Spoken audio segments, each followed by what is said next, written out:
as well as Puerto Rico and the outlying areas. We have data at for a wide variety of geographies, not only the US, the state, and the county levels, but also congressional districts, watersheds, and zip codes. One of the important things to know when you're looking at the Ag Census data is what exactly is counted. The census is an enumeration of farms. And since 1974, the census has defined a farm as any place from which $1,000 or more of agricultural products were produced and sold, or normally would have been sold during the census year. So in other words, the census counts basically all agricultural production in the United States, from extremely small farms to extremely large farms. Whether you have a few head of cattle or you run a multi-million-dollar nursery operation, your farm or ranch is counted in the Census of Agriculture.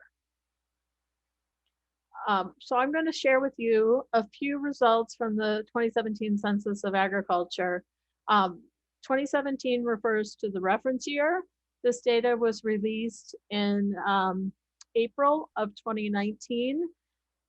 So we're really in the middle of this 5-year census cycle. We are, as we talk, getting ready for the 2022 Census of Agriculture.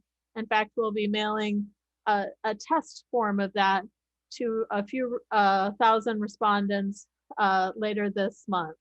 So again, we're sort of in the middle of our 5-year census cycle. I'm presenting the latest results, but we are getting ready and moving forward to the 2022 Census of Agriculture.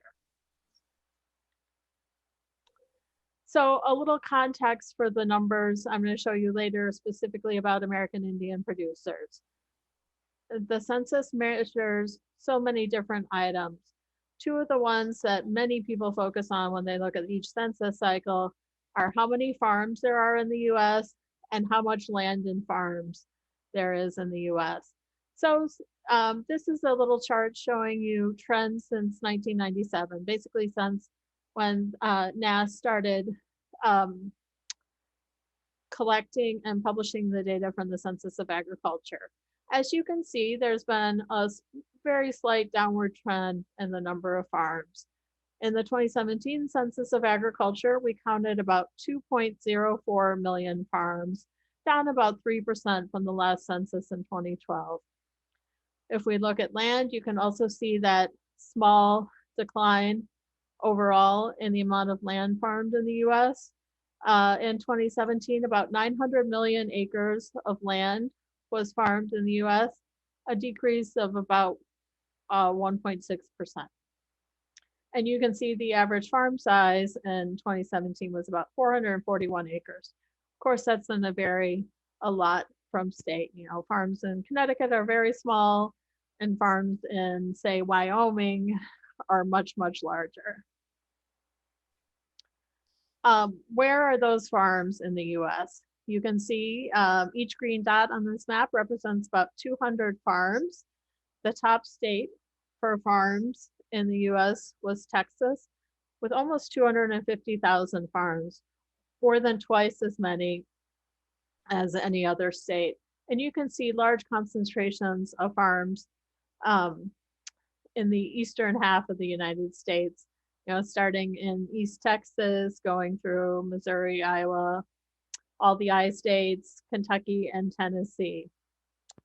But we're here to not to talk, so that was just a broad overview, so we can put some of the numbers on American Indian producers in context. So where are American Indian and Alaska Native producers found in the US? Well, American Indian and Alaska Native producers are found across the United States, but the top states for farms with American Indian producers are all pretty much in the western United States. Oklahoma, Arizona, New Mexico, Texas, and California made up the top 5 states for farms operated by American Indians. The map on the left shows the percent of farms operated by American Indian farms as a share of all farms in that state.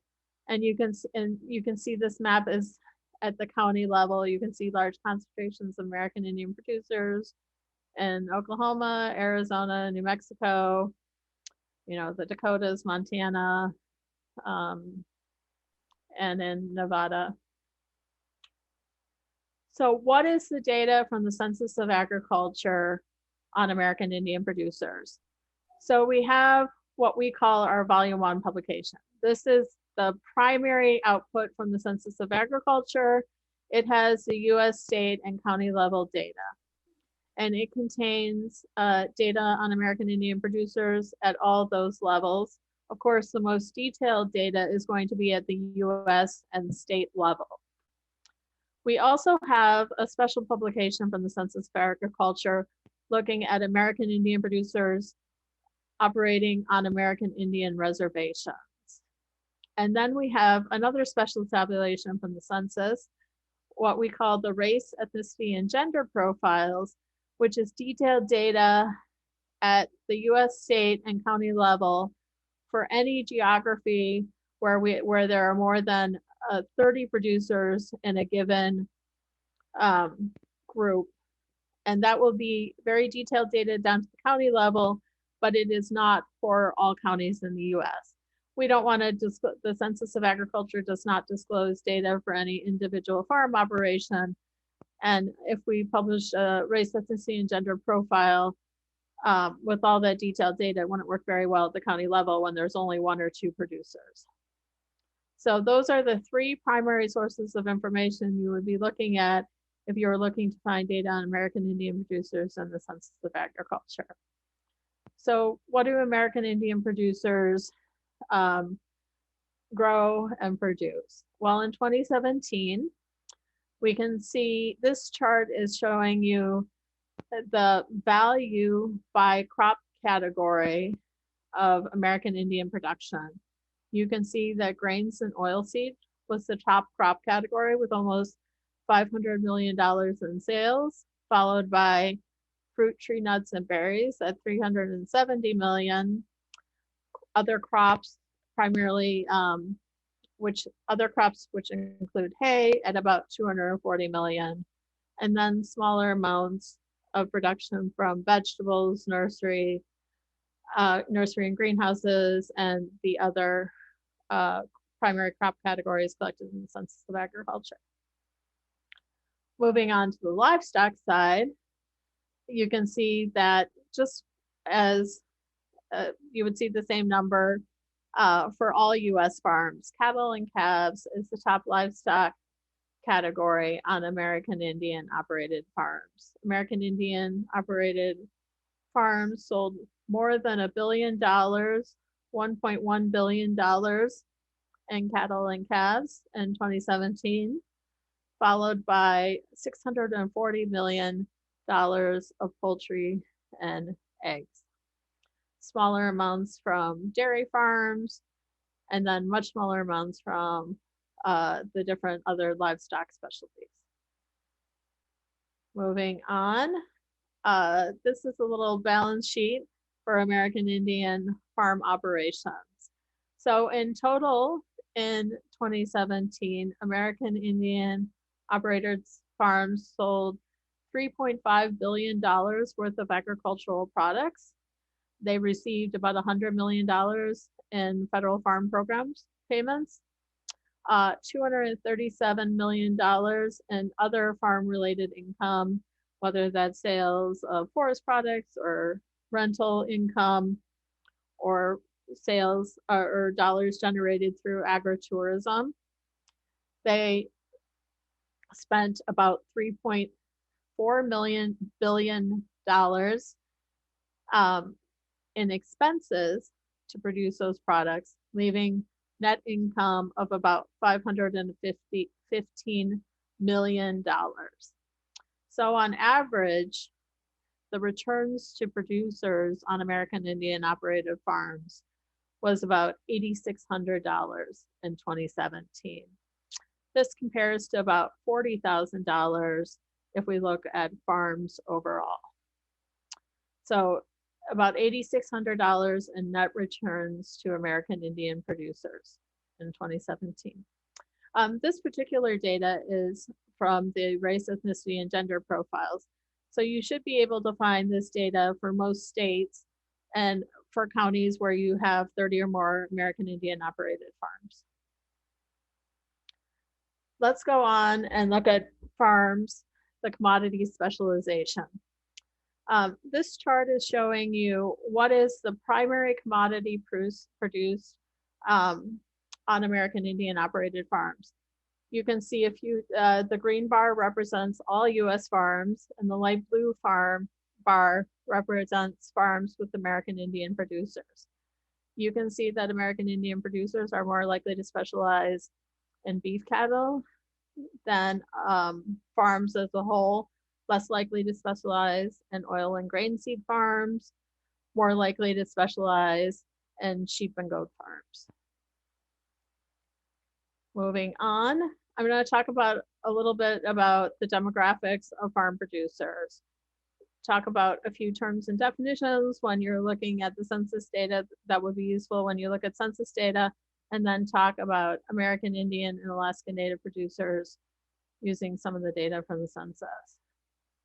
So one of the things you should know about the census is it's really the only source of demographic data down to the county level that has data available by race, by ethnicity, and by gender. The census data collects detailed information for up to 4 persons per farm. And we use, as a federal statistical agency, the Office of OMB definition. So the Office of Management and Budget has produced guidelines for federal statistical agencies in collecting data by race and ethnicity, and we use those prescribed categories. You'll see 2 sets of numbers in the census when you're looking at the race data. So if you see one number for American Indian producers, and then you see a second number, it's because of how race is specified. The OMB guidelines specify anyone, respondents to a federal survey can report multiple races. So you could report being an American Indian operator, and you could also report another race. So we publish the race data from the census in 2 ways: for those who report only one race, and for those who report a race in addition to another race. So if you look at the tables, you'll see those 2 definitions and 2 sets of numbers and all the tables by race. One of the things that we did in the 2017 Census of Agriculture is change how we collect some of the demographic data. After the 2012 Census of Agriculture, we had a lot of comments we convened an expert panel, and they asked us to look at how we collect demographic data. And they said, think about how you collect it so you can better collect data from the multitude of persons involved in US farming. We know that many farms in the US are family-run businesses.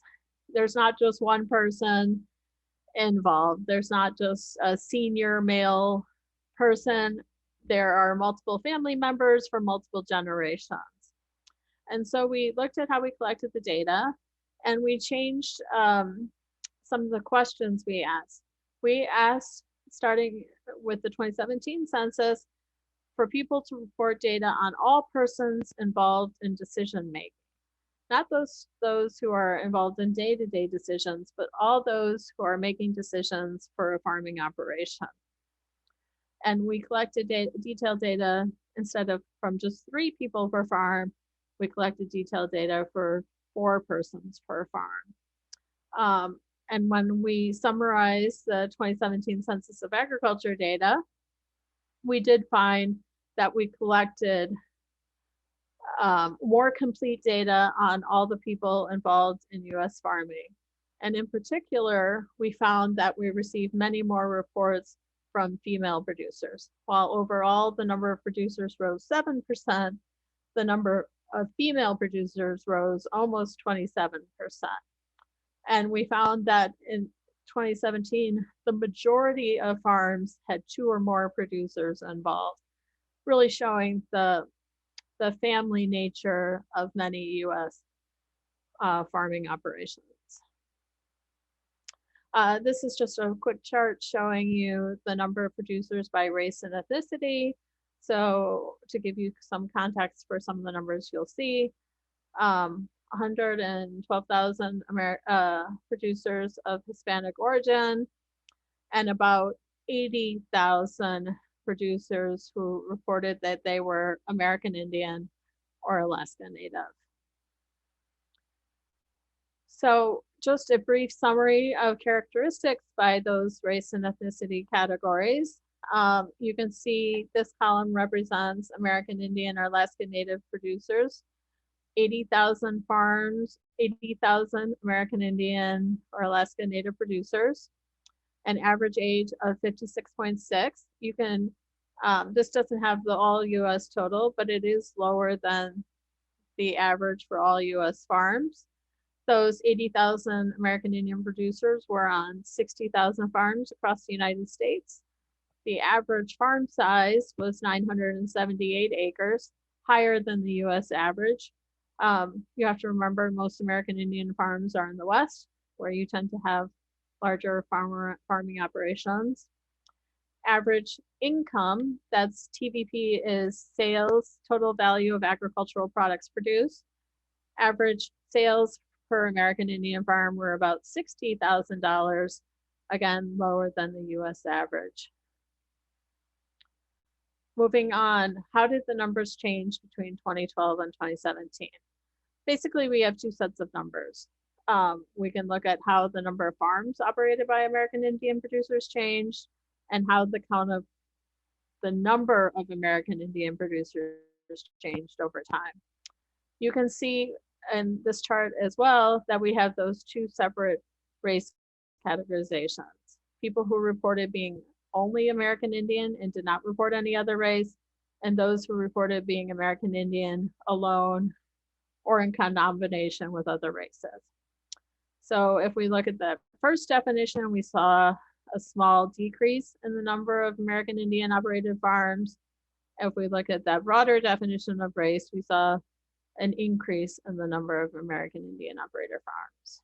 When we look at the number of American Indian producers, those who reported being American Indian only, those numbers were about this, were essentially the same, a very small decrease, and then a larger increase if we look at that more expansive definition of race. How do American Indian producers compare to all producers? American Indian producers are more likely to be female than all US producers. There's a larger number of American Indian producers who are under the age of 35. More American Indian producers report farming as their primary occupation, and more American, and if we look at days worked off the farm, the numbers are about the same as compared to all US producers.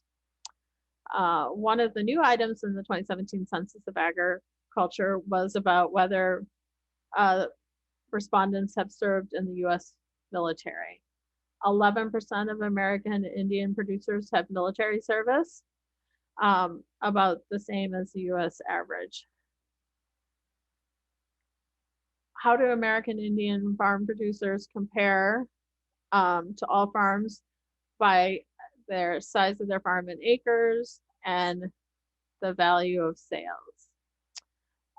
We can see that overall, American Indian farm producers, a larger share of them have less than 10 acres of land compared to all farms.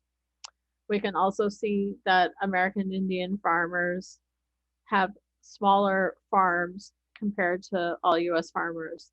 About 40% of American Indian farms sold less than $1,000 in 2017. I think this is a duplicate slide. I apologize. So I'm going to move on to the next. As I said, one of the other data items, so one of the other data products from the Census of Agriculture is looking specifically at American Indian agriculture on American Indian reservations.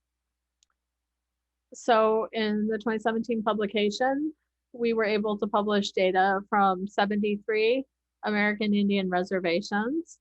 We had data both on farm characteristics and producer characteristics. And then the publication was further divided between farms operated by American Indians and other farms that operated land on the American Indian reservation, but did not have a producer who reported being American Indian or Alaska Native. So we counted in 2017, 25,271 farms with land at least partially on an American Indian reservation. Of those 25,000 farms, almost 20,000 had American Indian producers. The top, if we look at the top 10 reservations in terms of number of farms, we see the Navajo Nation is number one with 16,129 farms on the reservation. Most of those operated by American Indians, and then followed by the Flathead, the Blackfeet, the Nez Perce, and the Fort Peck reservations. All this data is from the American Indian Reservation publication, and we do have data from 73 published reservations. We also collected data not just on the number of farms on American Indian reservations, but also reservation area acres that were used for farming. So the top 10 reservations you can see in this table. The Navajo Nation had about 16 million acres of land being used for farming, followed by the Tohono O'odham, the Crow, San Carlos Apache, and the Hopi reservations were the reservations with the largest amount of land and farms on American Indian reservations. I've shown you some of the data from this, but again, this is the race, ethnicity, and gender profiles are a very valuable data tool for you to look at if you're looking for local data. It has detailed data, and we tried to make it in a user-friendly format for each of the race, ethnicity, and gender groups. And you can find it for any county where you have 30 or more producers of the specified group. And if you have any questions, feel free to contact me. I know some of our demographic data can be difficult to find on our website. I'm always happy to answer emails or phone calls about saying, you hit this particular data item very well, where can I find it? Or this, I have some questions about this data item, can you explain a little more? Please feel free to reach out either by phone or by email, and I would be happy to answer any questions or point you to any particular data you might be looking for. I wanted to leave time to answer any questions you might have. Unfortunately, or given the, I shouldn't say unfortunately, but given the conference format, you'll have to type your questions into the live Q&A on the conference website, and then we'll be able to answer them, any of the speakers on the panel. So please feel free, type in your questions. If you don't feel comfortable doing that, as I said, feel free to call later or just send me an email. And now I'm gonna turn it back over to Dan and Desba.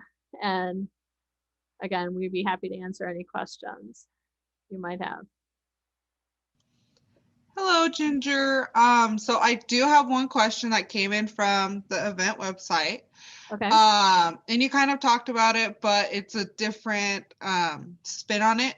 How do American Indian farmers and ranchers compare to the nation as a whole and other ethnic/racial groups in terms of value-added production, which is an indicator of realization of overall economic potential? You know, I'm not sure we published data for American Indian producers about value-added production. That was collected, but I don't think we published it. So one of the things about the census, though, is you can request any data we collected as a special tabulation. If you go to our website on the data tab of our homepage, there's a button that links you to special tabulation request. You could definitely put something in and say we would be interested in knowing how many American Indian producers produce value-added products. And that's really a good point to make, that this is a needed data item. One of the things we're always doing is collecting input from our data users as about which data items they need. You know, we didn't think about publishing that in the publication, but we did make some revisions to our tables. That would be something that would be really great to put in the race, ethnicity, and gender profiles, the amount of value-added production.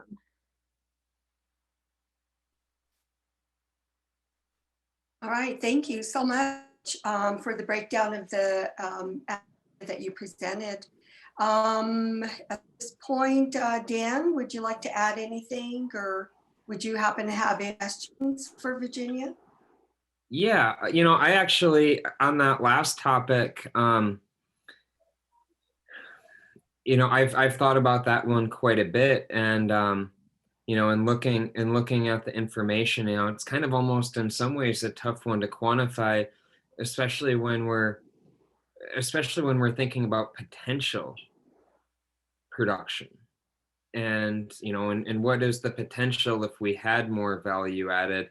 That's a big, you know, as Zach, our Duchesneau, our executive director, was talking in the opening, just of, you know, some of the efforts even just this year of trying to connect, you know, connect across the supply chain.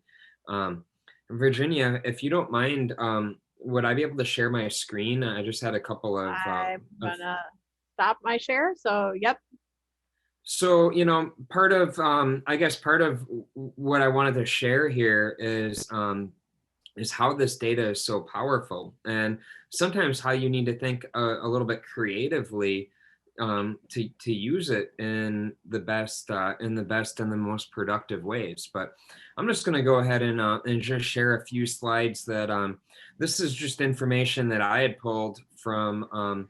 Yeah, I think actually this may have been from the 2012 ag census, but the numbers are going to be fairly similar. But this is this right here is for the Rocky Mountain region, and I just was looking at total agricultural sales, and you know, on this one, this is on reservation sales, and roughly 1/5 of the total on reservation ag sales were from native producers. Almost 4/5 are from non-native producers. And so, you know, when I've presented this information at a regional Rocky Mountain meeting, and you know, tribal leaders see that and kind of, you know, eyes go wide open of, you know, really, we didn't know it was, you know, of that. And you know, just a breakdown of looking at reservation by reservation. You know, you see Blackfeet, about 1/4 of sales are from native producers. Crow, about 1/10. So 90% of on-reservation sales at Crow are from non-native producers. You know, this is part of how this data, you know, it really can help to paint a much more detailed picture of what's going on the ground, and then, you know, and then it can help to be used to make the case for what strategies can be used. And, you know, and in terms of that value added production, you know, I guess I don't know if I have it on, I don't have it on this slide, but on this slide deck. But I had looked at, you know, at just a comparison of of Native American farmers and ranchers, and contrasting with Asian American farmers and ranchers. And the crazy thing is that, and this is kind of looking at some of that value added at the potential. There's 1/3 the number of Asian American farmers and ranchers, or about 24,000 on 1/30th the amount of land, yet they're doing double the annual sales. So, and that's coming right from the NASS data. So, that's, why is that the case? I think then you can go into more of those detailed numbers, but just looking from a macro scale, that's a pretty stark reality right there. And having, and having that, having this information from NASS is really important for for understanding that reality. And when we've got Zach Ducheneau or Colby Duran or our tribal leaders going to Capitol Hill, I highly recommend people tune in for the Native Farm Bill 2023 session.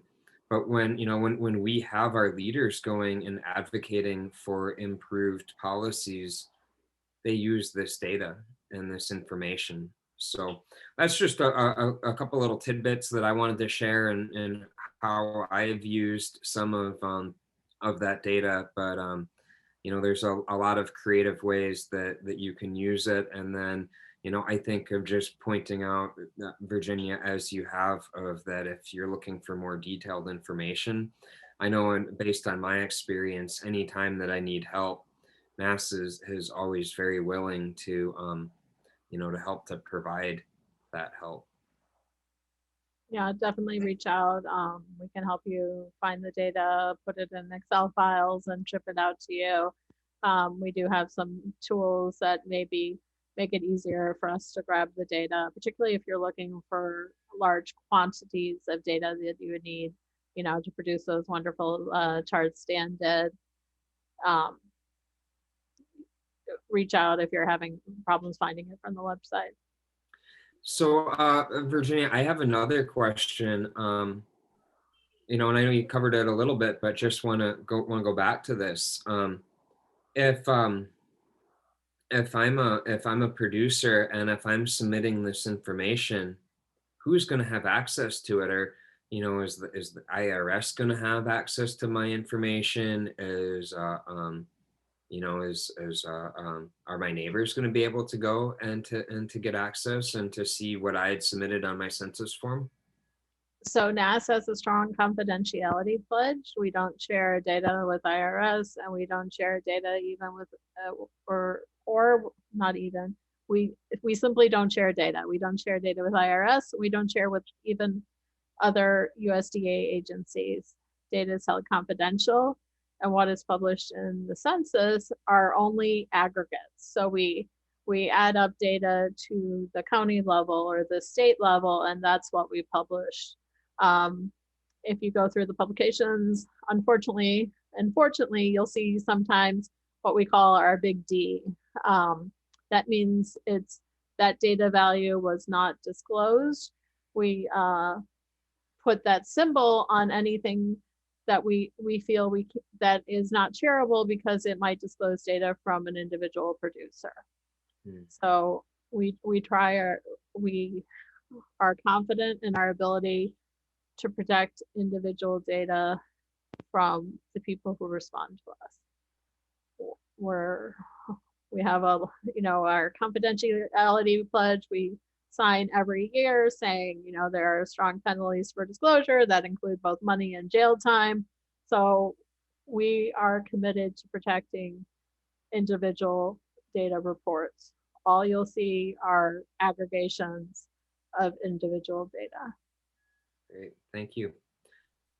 Elise, did we have some more questions from the chat? We do. So this next question says, thank you, Virginia. But do you know why NASS doesn't publish data for non-native producers in the ag census for Native American reservations? So we kind of do what we do, and Dan might be able to explain too how you would look at it. So for each of the reservations, we publish all data on the reservations, and then we publish data for American Indian operated farms on the reservation. So that remainder is non-native data on the reservation, which is how Dan was able to publish those charts. He basically took the total column and the American Indian column and just created a calculation to show that non-native data on each of the reservations.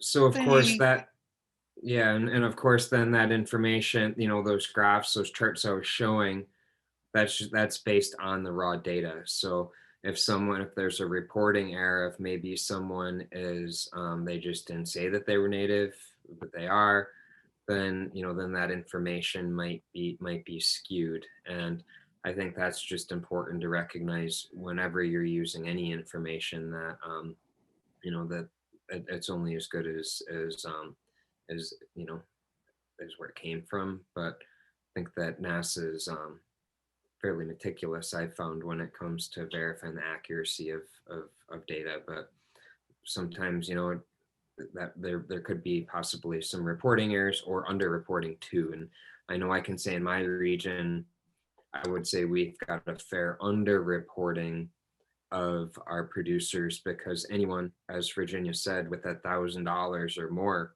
of sales or potential sales should be counted.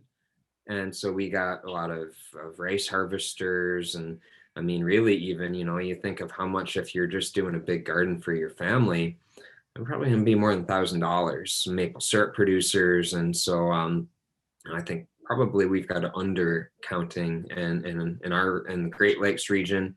And that's something we've been trying to spread the awareness and get that reporting up. But how people don't necessarily like to, you know, fill out government forms, which is part of why I asked the question too, of who gets access to that information. So I have another question. What is the process of using data from NASS? I am a PhD student and would like to incorporate NASS data into my work, but was wondering if there was protocol to do so. There is protocol to do so. As I said, we have strong confidentiality protections with our census data.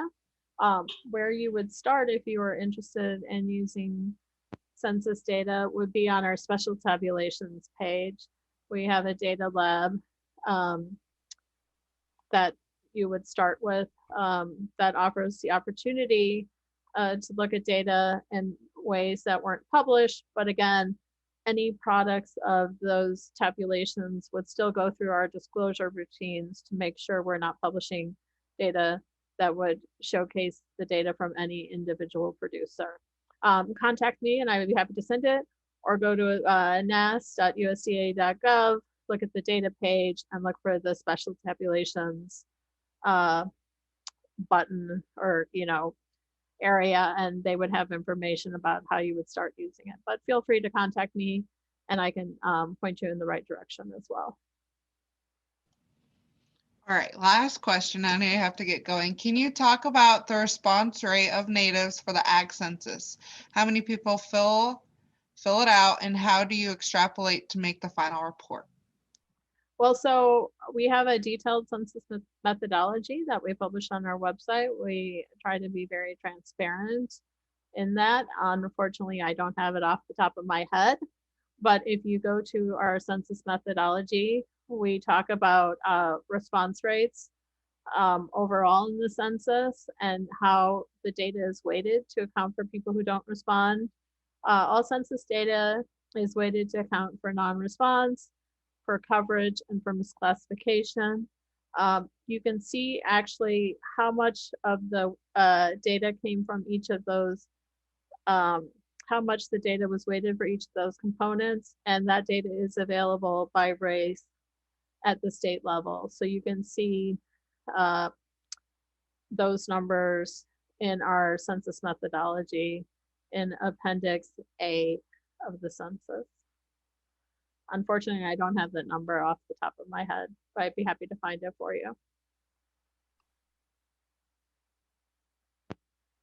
Okay, do we have any more questions, Melissa? No more questions. Ginger answered them all. Okay, I would just like to add, Ginger, that I appreciate NASS has put together. And I know that Navajo Nation also has information for their 110 chapters. And so, you know, that's another additive to what NASS is doing. And so, you know, I'm appreciative for that and getting those numbers together for the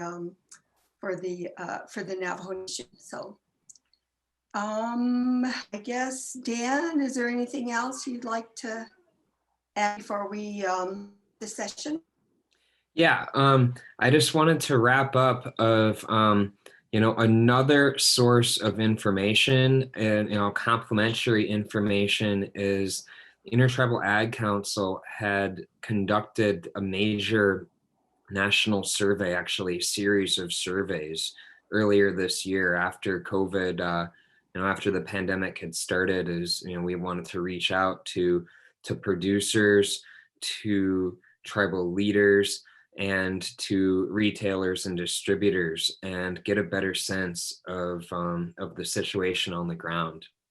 That information, at least the aggregate data, is available. This is our website right here, indianag.org.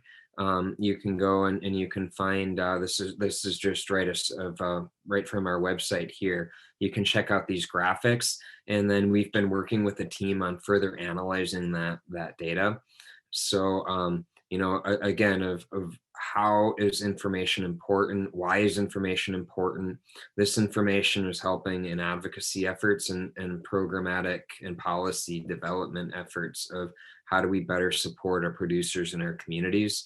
So I just wanted, you know, on the topic of data, to just make a quick mention that this information is available online, and we're going to be doing some follow-up information gathering, including some outreach with the conference evaluation surveys that are going to be going out. So that's all I have. I know we're right about at our time here. I want to thank both Virginia for joining us. I want to thank all of our attendees who have been listening in, and we're gonna break now so that everyone can regroup and get the links going for your next sessions. Desba, anything you want to add? Just that the next breakout session will be the tribal conservation districts and policy advocacy. And we'd also like to give a shout out to our sponsor who sponsored this session, the Champions of Native Agriculture, as well as Village Earth. So thank you all so much for joining us today. Thank you. Thank you. Thanks for having us.